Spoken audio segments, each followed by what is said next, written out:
Going in depth tonight, Greenville County Council is working on the budget for 2024 and 25.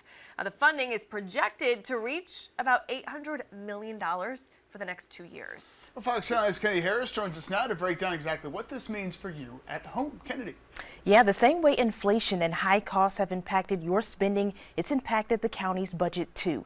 Leaders say balancing spending over the next 2 years will be a challenge. And we have known for some time that this was going to be a very tight budget. Tight is the key word.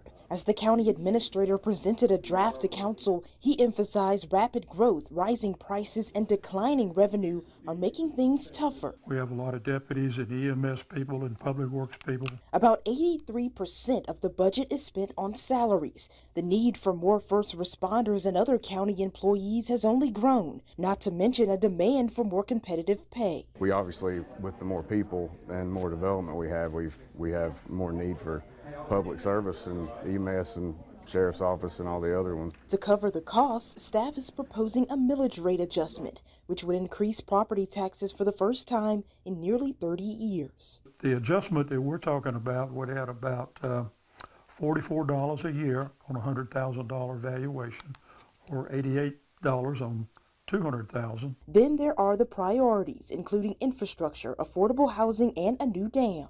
For housing, the budget calls for about $5 million. We're not doing it going overboard. We're doing it what we can afford. And staff in the magistrate court have asked for salary increases. But Curvin says that's easier said than done. The amount of fines generated from the magistrate court has been declining downward.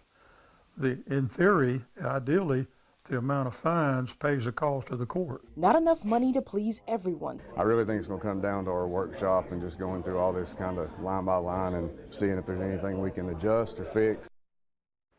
And this isn't the end. The council will host a budget workshop next week. There will be 2 more votes, and by the end of July, both budgets should be adopted.